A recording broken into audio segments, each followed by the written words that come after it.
ሰላም በያላችሁበት ክቡራትና ክቡራን ተመልካቾች ከአሚኮ አዲስ አበባ ስቱዲዮ ሰዓቱን ዘገቦች አንዱ አለመናን ወደ እናንተ አደርሳለሁ። አብራችሁን ቆዩ። ግጭትን በማስወገድ ሰላም የሰፈነባትን ኢትዮጵያ ለመገንባት ሁሉም በጋራ ሊቆም እንደሚገባ የሴቶችና ማህበራዊ ጉዳይ ሚኒስትሯ ዶክተር ኤርጎጌ ተስፋዬ ገለጹ። ሚኒስቴር መስሪያ ቤቱ ከተለያዩ ሃይማኖት ተቋማት ጋርም የምክክር መድረክ አካሂዷል። በዚህ ጉዳይ ላይ ተጨማሪ ሀሳብ ሊያጋራን ኢብራሂም መሐመድ እዚህ ስቱዲዮ ነው የሚገኘው። ኢብራሂም እንደምን አለ አንዱ አለ። በተለይም ሰላምን በማስፈን በኩል በመድረኩ የተነሱ ዋና ዋና ሀሳቦች ምን ይመስላሉ? አመሰግናለሁ። እንግዲህ በዜናው መግቢያ አንዱ አለም እንደገለጽከው በአጠቃላይ የሰላም እሴትን ማስረጽን ወይም መገንባት ላይ ትኩረት ያደረገ የምክክር መድረክ ሀገር አቀፍ የምክክር መድረክ ነው የተካሄደው። በዋናነት እንግዲህ ምንድነው እኔ በሰውነቴ ከማንም አልበልጥም አላንስም እርሶስ የሚል መነሻ ጥያቄን ያነገበ የምክክር መድረክ ነው የተካሄደው። በዋናነት ሰላምን ሀገሪቱ ያለችበት የሰላም ግንባታ ሁኔታ ይታወቃል። እዚህም እዛም የተለያዩ ግጭቶች ይከሰታሉ። ግጭቶች ሽፋን የሚያደርጓቸው ደግሞ የተለያዩ ምክንያቶች አሉ። ግን ሁሉም ምክንያቶች ከሰውነት በታች ናቸው። ከሰውነት የሚበልጥ ማንኛውም የግጭት ምክንያት የለም። ስለዚህ የሰላምን እሴት ለመገንባት ከሰውነት መጀመር አለብን የሚል የመነሻ ሀሳቡን ትኩረት ያደረገ የምክክር መድረክ ነው የተካሄደው። ሀገር አቀፍ የምክክር መድረክ ነው። በዋናነት እንግዲህ በመድረኩ መክፈቻ የተገኙት የሴቶችና ማህበራዊ ጉዳይ ሚኒስትር ዶክተር ኤርጎጌ ተስፋዬ ባስተላለፉት መልእክት ምንድነው ሀገሪቱ የተለያዩ የግጭት መፍቻ አማራጮች ወይም እሴቶች አሏት። ነገር ግን ለትውልድን በመገንባት በኩል በዚህ ዙሪያ ባለመሰራቱ አሁን የሚስተዋሉ ችግሮች በሀገሪቱ የምንመለከታቸው ናቸው። እነዚህን ችግሮች ለመፍታት በዋናነት ሰውነትን ትኩረት ያደረገ ከሰውነት መነሻ ያደረገ የእሴት ግንባታ ወይም የሰላምን የማነጽ ስራ ሊሰራ ይገባል። በዚህ ደግሞ ሁሉም ኃላፊነት አለበት። በዋናነት ደግሞ ህብረተሰብን በመገንባትና በማነጽ በኩል ትልቅ ድርሻ ያላቸው የሃይማኖት ተቋማት በየዕለቱ ምዕመናንን ይገስጻሉ፣ ያስተምራሉ፣ ይሰብካሉ፣ እንዲሁም ዳዕዋ ያደርጋሉ።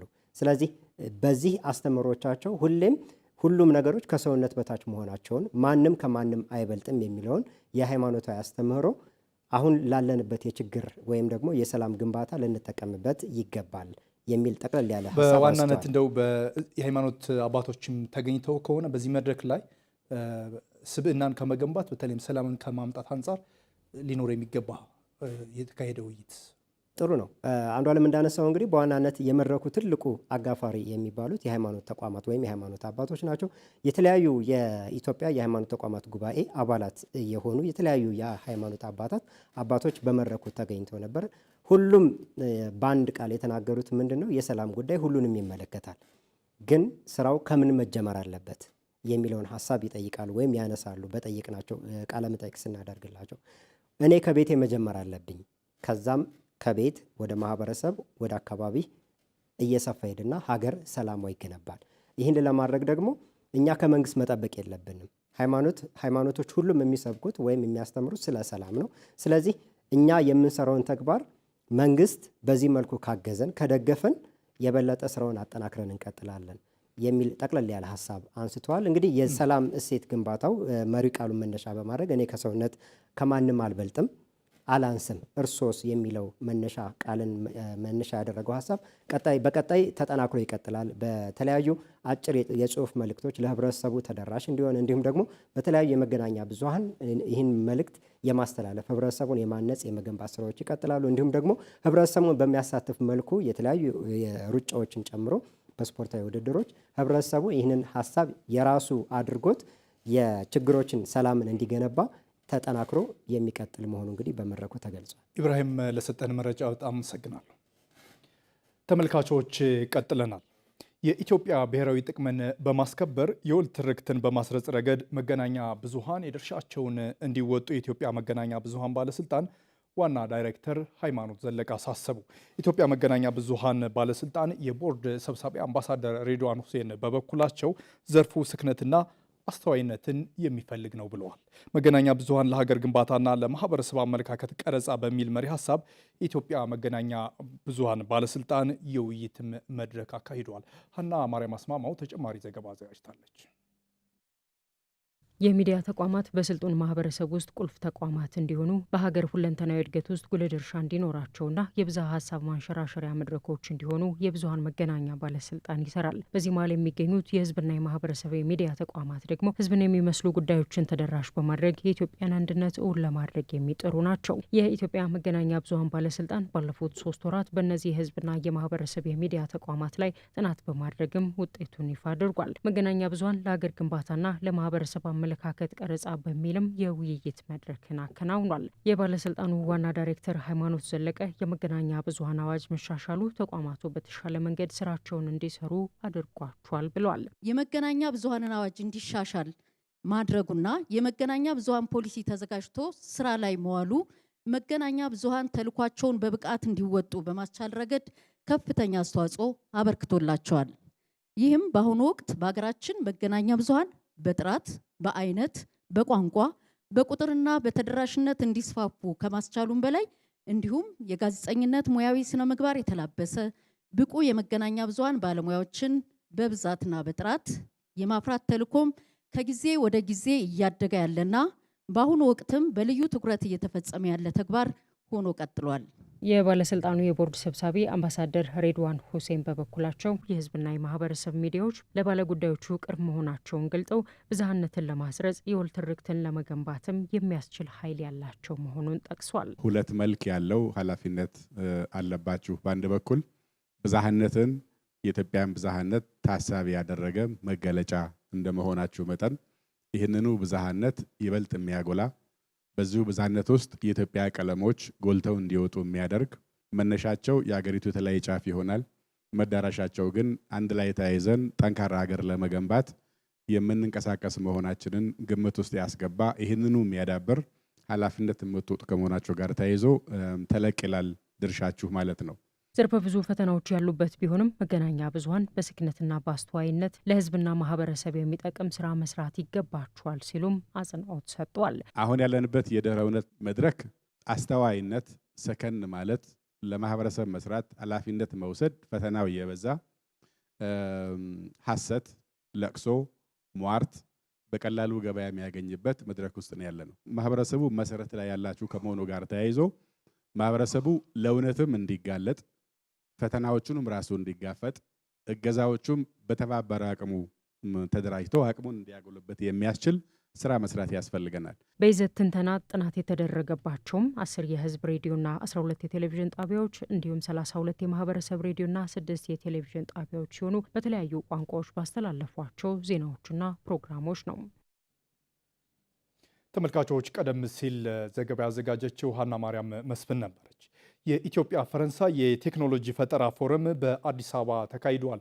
በፎረሙ 24 የቴክኖሎጂ ላይ የተሰማሩ ስታርታፖች ፈጠራቸውንም ለእይታ አቅርበዋል። ተመስገን ዳረጎት ተጨማሪ አለው።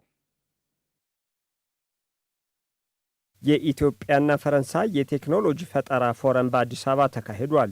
ወጣት ዳግማዊ ዮሐንስ ሰው ሰራሽ አስተውሎትን ተጠቅመው ተማሪዎች መማር የሚያስችላቸውን ቴክኖሎጂ ፈጥሮ በፎረሙ ስራውን አስተዋውቋል። ቴክኖሎጂው አሁን ላይ ኦልሬዲ የልጆች እጅ ላይ አለ፣ ግን እየተጠቀሙበት ያለው መንገድ ልክ አይደለም እና ደግሞ የኢትዮጵያ የትምህርት ካሪኩለም ስናየው ዋን ቱ ዋን ለርኒንግ ወይም ይሄ ዋን ሳይዝ ፊትስ ኦል የምንለው አይነት ለርኒንግ ነው። ወይም ለሁሉንም አንድ ላይ ይሄ አንድን ተማሪ ለብቻው ፎከስ አድርጎ ምን አስቸግሮታል ወይም ምን አንደርስታንድ እያደረገ ነው የሚለውን በደንብ አሴስ የሚያደርግ አሁን ከ4ኛ ክፍል እስከ 12ኛ ክፍል ያሉ ተማሪዎች ነው በዋነኝነት የሰራ ነው። ይስሐቅ አብርሃም ደግሞ ልጆች ጌም ተጠቅመው እንዲማሩ የሚያስችል ቴክኖሎጂ እያስተዋወቀ ነው። ልጆች ከወላጆች ጋር በሞባይል አጠቃቀም የሚያጠፉትን ክርክር ወደ ቁም ነገር ቀይረነዋል ይላል። አሁን ላይ ያው ብዙ ልጆች ስልክ በጣም ይወዳሉ። ፓረንታቸው ከእናት አባታቸውም ያው ስልካቸውን ቀምተው ያው ብዙ ጊዜያቸው የሚያሳልፉት ስልክ ላይ ነው። እዛ ላይ ሲያሳልፉ ያው ያልሆነ አፕሊኬሽኖች ወይም ደግሞ የውጭ ሀገር ጌሞች ብዙ ጊዜ ያው የማይጠቅማቸውን ነገሮችን ሊያሳልፉ ይችላሉ። በዛ እኛ ደግሞ ይህንን አይተን በራሳቸው በዚህ በጌም ላይ በዲጂታል መተን ትምህርቱን ሳያውቁት እንዲማሩት ያው በጨዋታ መልክ እየተጫወቱ ዘና ፈታ ብለው እንዲማሩ የሚያስችል አፕሊኬሽን ነው የሰራ ነው። የአይስ አዲስ ኃላፊ ማሌት ካሴ በፎረሙ 24 ቴክኖሎጂ ላይ የሚሰሩ ስታርታፖች መሳተፋቸውን ገልጸው ድጋፍ ሲደረግላቸውን መቆየቱን ያነሳሉ። ሀበሻ ክሬቲቭ ላብ ሞር ፎከስ የሚያደርገው ይሄ ቴክ ቤዝድ የሆነ ኤአይ ላይ፣ ጌም ዲቨሎፕመንት ላይ፣ የቪአር የኤአር እንደዚህ አይነት ቢዝነስ ላይ ያሉትን ነው ሰፖርት የሚያደርገው። ከገቡ ጀምሮ እኛ የራሳችን የሆነ አሴስመንት እንሰራለን። የቢዝነሶቹ ስታተስ ምን ይመስላል፣ ምንድን ነው የሚያስፈልጋቸው፣ የትኛው ፓርት ላይ ነው የሚጎላቸው የሚለው የራሳችን አሴስመንት እንሰራና ከዛም በኋላ የተለያዩ ትሬኒንጎች፣ ማስተር ክላሶች፣ ቡት ካምፖች እናዘጋጃለን።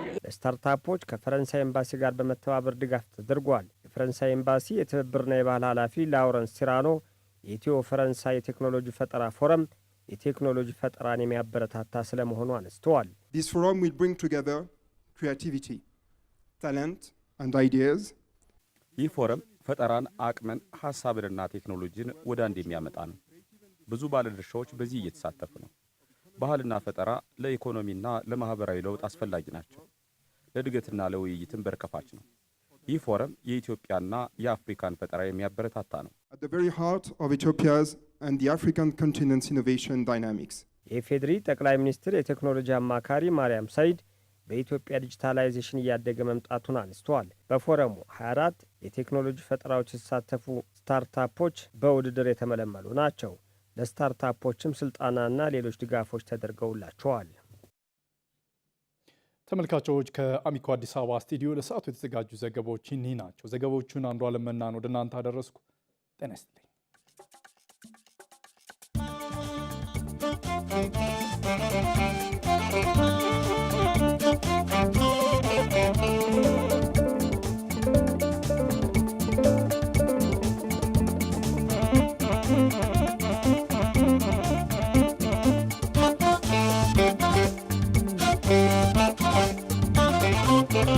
Thank you.